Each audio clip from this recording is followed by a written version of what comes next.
सबको नमस्कार। पिछला एक हफ्ता अपने दिल्ली वालों के लिए उसके पहले वाले एक हफ्ते से थोड़ा बेहतर था। पिछले एक हफ्ते में उसके पहले वाले एक हफ्ते से कम केस आए, कम लोगों की मृत्यु हुई और काफ़ी लोग ठीक होकर अपने घर गए हैं। मैं आपके सामने कुछ डेटा रखना चाहूँगा। कोरोना जब से शुरू हुआ, 7वें हफ्ते में, पिछले हफ्ते में 7वें हफ्ते में 850 केस आए थे। एक बार तो हम घबरा गए थे। मैंने आप लोगों के सबके सामने आके कहा था कि बहुत तेज़ी से फैल रहा है। 850 नए केस आए थे 7वें हफ्ते में, और पिछले हफ्ते 8वें हफ्ते में 622 केस आए हैं, थोड़े कम हुए।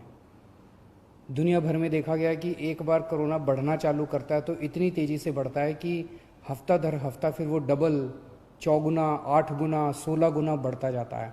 फिर वो डबल पे डबल होता जाता है। लोग कहते हैं 4 दिन में डबल हुआ, 8 दिन में डबल हुआ, लेकिन 7वें हफ्ते में, पिछले हफ्ते में 850 केस आए थे और पिछले हफ्ते 622 नए केस आए थे।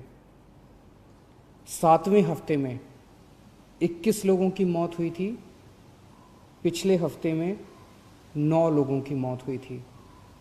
हमारा मकसद है एक भी व्यक्ति की मौत नहीं होनी चाहिए। थोड़ी कम हुई थी। पिछले से पिछले हफ्ते 21 लोगों की मौत, पिछले हफ्ते 9 लोगों की मौत हुई थी। पिछले से पिछले हफ्ते 7वें हफ्ते में 260 लोग ठीक होके गए थे।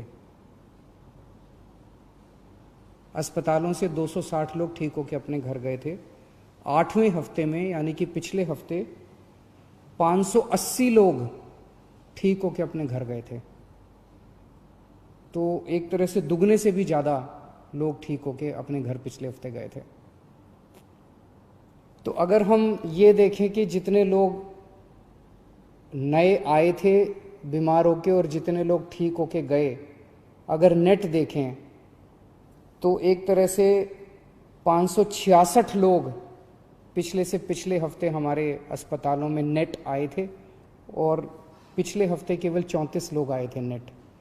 तो एक तरह से पिछला हफ्ता अच्छा रहा। हम सब लोगों ने, आप सब लोगों ने बड़ी कठिनाई के साथ ये जो लॉकडाउन है इसका पालन आप लोग कर रहे हैं, और अगर हम इसी तरह से पालन करते रहें तो मुझे उम्मीद है इस महामारी से हम लोग निजात पा सकते हैं। पिछले हफ्ते रविवार को जब मैं आपके सामने आया था, मैंने कहा था कि अभी हम लोगों ने तय किया है कि लॉकडाउन एज इट इज़ जारी रहेगा, कोई रियायत नहीं दी जाएगी, और 27 तारीख को हम लोग इस पे दोबारा निर्णय लेंगे कि लॉकडाउन को जारी, इसमें कुछ रियायत देनी है कि नहीं देनी है। तो एक ही रियायत आज हम दे रहे हैं, वो ये कि परसों रात को केंद्र सरकार ने कुछ तरह की दुकानें खोलने का निर्णय लिया है। उस केंद्र सरकार के आदेश को हम दिल्ली में भी लागू कर रहे हैं। ये आदेश क्या है ये मैं आपकी जानकारी के लिए बता दूं। जो एसेंशियल सर्विसेज की दुकानें थी, दवाई की दुकान, किराने की दुकान, खाने पीने की दुकान, सब्जियों की, फ्रूट्स की दुकान, दूध की सर्विसेज, वो जो एसेंशियल सर्विसेज हैं वो तो जारी रहेंगी, उसको कोई छेड़ नहीं रहा। वो एज इट इज़ जारी रहेंगी, वो खुली रहेंगी, वो सप्लाई होती रहेंगी। इसके अलावा कोई मार्केट नहीं खोले जाएंगे। कोई डीडीए मार्केट नहीं खुलेगा, कोई ये मार्केट, वो मार्केट, कोई मार्केट नहीं खुलेंगे, कोई शॉपिंग मॉल नहीं खुलेंगे, कोई मार्केट कॉम्प्लेक्स नहीं खुलेंगे। लेकिन जो रेजिडेंशियल एरियाज़ में इक्की दुक्की दुकानें होती हैं, स्टैंड अलोन कोई दुकान है, नेबरहुड की कोई दुकान है, इक्की दुक्की इस तरह की जो दुकानें हैं, उनको खोलने की इजाज़त केंद्र सरकार ने दी है। उन इक्की दुक्की दुकानें जो नेबरहुड में है, स्टैंड अलोन हैं, रेजिडेंशियल एरियाज़ में हैं, उन दुकानों को जो केंद्र सरकार ने इजाज़त दी है वो दुकानें दिल्ली में भी खोली जाएंगी। कोई मैं फिर से बता दूं, कोई मार्केट नहीं खुलेंगे, कोई मार्केट कॉम्प्लेक्स नहीं खुलेंगे, कोई शॉपिंग मॉल्स नहीं खुलेंगे, लेकिन कंटेनमेंट एरिया में वो भी नहीं खुलेगी। जो इक्की दुक्की दुकानें मैं बात कर रहा हूँ, कंटेनमेंट एरिया वो एरिया है जहाँ पे हम लोगों ने सख्ती की हुई है, सील किया हुआ उन एरियाज़ को जहाँ पे कोरोना के ज़्यादा केसेस निकल के आ रहे हैं। उन एरियाज़ में किसी भी किस्म की दुकान को खोलने की कोई इजाज़त नहीं रहेगी। इसके अलावा अगला एक और हफ्ता, ये जो एक ऑर्डर आया है परसों केंद्र सरकार का, इसके अलावा और कोई कुछ खोलने की हम इजाज़त अगले एक हफ्ते तक, 3 मई तक और नहीं दे रहे। 3 महीने तक यथावत इसी तरह से जो रेस्ट्रिक्शंस हैं वो जारी रहेंगी। ये हमारे लिए बहुत कठिनाई का समय है। बड़ी कठिनाई से पिछले एक हफ्ते में आप सब लोगों ने मेहनत करके कोरोना को पे काबू पाया है। हमें इसे जारी रखना है, किसी भी तरह से इसको अब आगे और बढ़ने नहीं देना। 3 मई तक पूरे देश में प्रधानमंत्री जी ने लॉकडाउन का ऐलान किया है।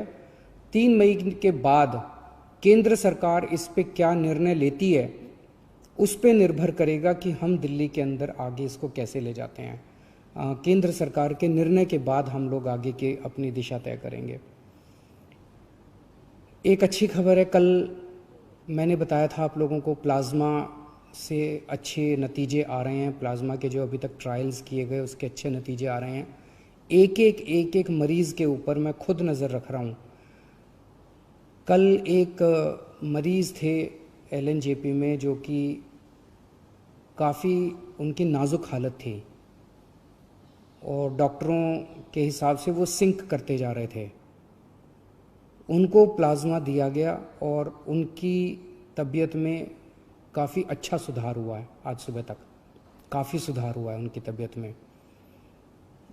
मैं डिटेल्स में नहीं जाऊंगा, डिटेल्स में जाना सही नहीं है, लेकिन उसको देख के हमारा उत्साह बढ़ा है इस प्लाज्मा थेरेपी को लेके कि इतने सीरियस मरीज भी ठीक हो सकते हैं इनसे।